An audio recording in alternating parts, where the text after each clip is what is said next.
You see, there's no more money for us at the post office, so Daddy must go out and find us some. You know what would happen if he couldn't? No, I said. Tell me. Well, I think we might have to go out and beg, like the old woman outside the church. We wouldn't like that, would we?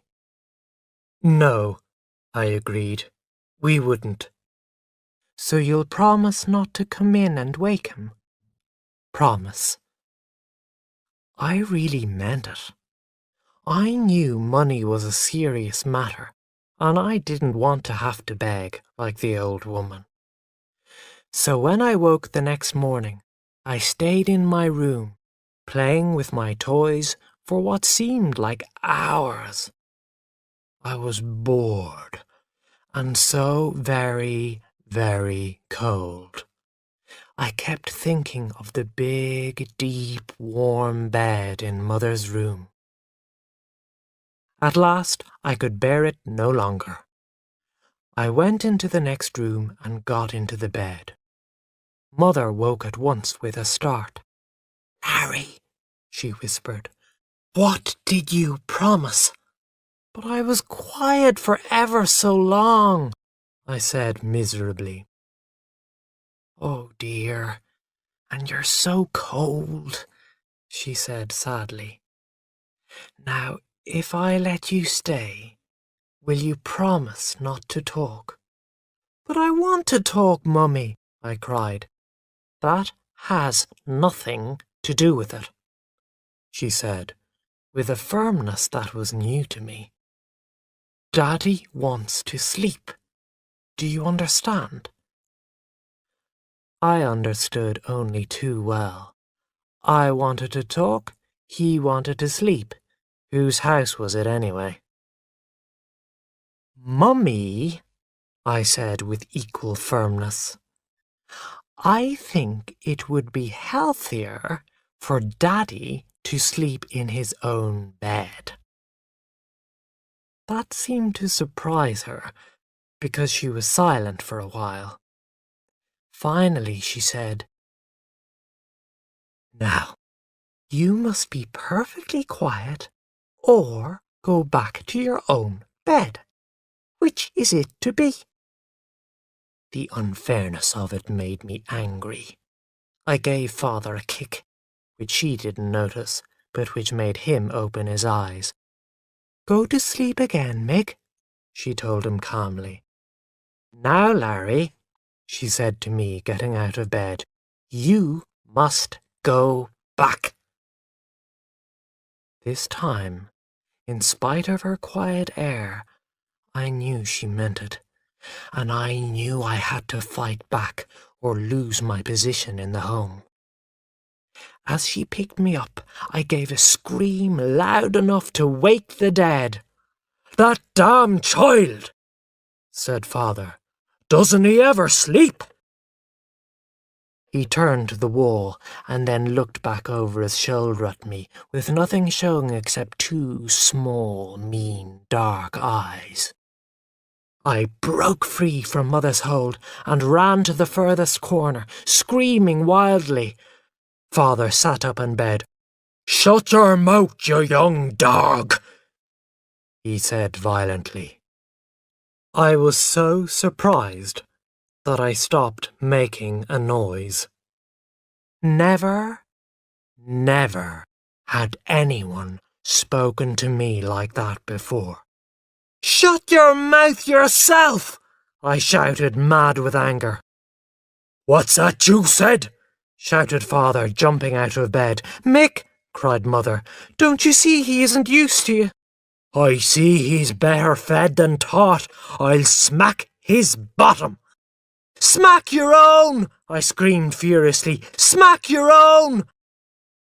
At this, he lost his patience and started smacking me.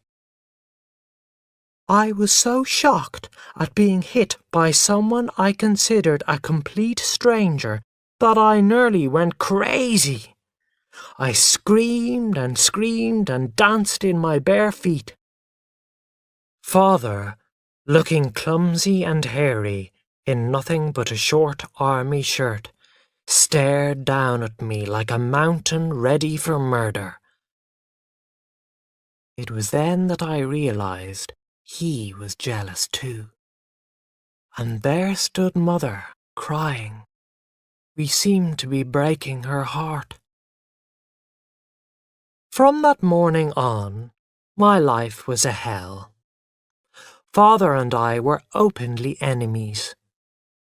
There were many battles between us, he trying to steal my time with Mother, and I trying to steal his. When she was sitting on my bed telling me a story, he pretended he needed her to find a pair of his boots. While he was talking to Mother, I played loudly with my toys. One evening, when he came in from work, he found me playing with his souvenirs and became terribly angry.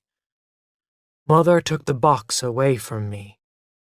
"You mustn't play with Daddy's toys, Larry," she said firmly. "Daddy doesn't play with yours." Father looked at her, quite shocked. "Those are not toys," he said crossly. "Some of them are very valuable." I just couldn't understand why Mother was interested in him. In every possible way, he was less likable than me. He had a workman's accent and made noises while drinking his tea. I thought it might be the newspapers that she liked, so I invented some news of my own to read to her. I tried walking round with his pipe in my mouth until he caught me. I even made noises while drinking tea, but Mother said I sounded horrible.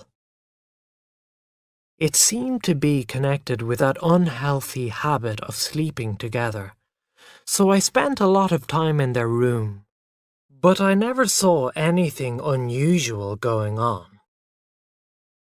In the end, I stopped trying.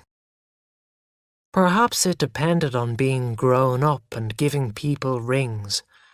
I would just have to wait to find out. But I didn't want him to think he had won. One day I said, "Mummy, do you know what I'm going to do when I grow up?"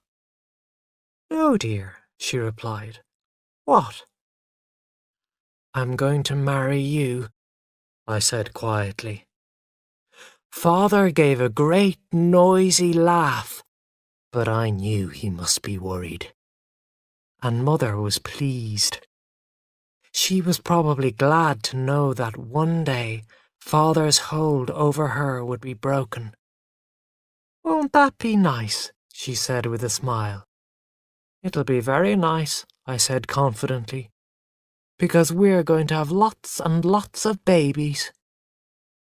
"That's right, dear," she said calmly. "I think we'll have one soon, and then you'll have someone to play with." I was really pleased about that. It showed that, in spite of being in Father's power, she still considered my wishes. And anyway, it would show the genies that we could have a new baby too. But the reality was very different. What a disaster it was! Sonny's arrival destroyed the peace of the whole house, and from the first moment I disliked him. He was a difficult child and demanded far too much attention. Mother was simply silly about him and thought he was wonderful. As someone to play with, he was worse than useless. He slept all day, and I had to be quiet all the time to avoid waking him. It wasn't any longer a question of not waking Father. Now it was, "Don't wake Sonny." I couldn't understand why the child wouldn't sleep at the proper time. So whenever Mother's back was turned, I woke him. One evening, when Father came in from work, I was playing trains in the front garden. I pretended I hadn't noticed him and said loudly, "If another damn baby comes into this house, I'm going to leave." Father stopped at once and looked at me. "What's that you said?" he asked sternly. "I was only talking to myself," I replied quickly, a little afraid. "It's private." He turned and went inside without a word. I intended it to be a serious warning, but its effect was quite different. Father started being nice to me. I could understand that, of course. Mother was quite sickening about Sonny. Even at mealtimes, she'd get up and look lovingly at him in his little bed with a foolish smile and tell Father to look too. He was polite about it, but he looked puzzled. You could see he didn't know what she was talking about. It was painful to see how silly Mother was. Father wasn't good looking, but he had a fine intelligence. He knew that Sonny was nothing but trouble, and now he realized I knew that too. One night I woke with a start. There was someone beside me in my bed. For one wild moment, I felt sure it must be Mother. She had understood what was best for her and left Father forever. But then I heard Sonny screaming in the next room and Mother saying, "It's all right, dear, it's all right, Mummy's here." So I knew it wasn't her. It was Father. He was lying beside me, completely awake, breathing hard and angry as hell. After a while, I realized what he was angry about. What had happened to me had just happened to him. He had pushed me out of the big bed, and now he himself had been pushed out. Mother had no consideration for anyone except that unpleasant child, Sonny. I couldn't help feeling sorry for Father. I had been through it all myself, and even at that age I was prepared to forgive and forget.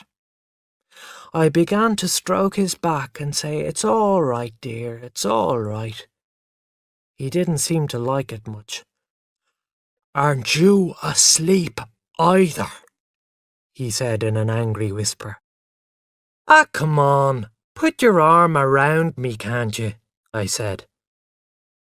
And he did, in a sort of way.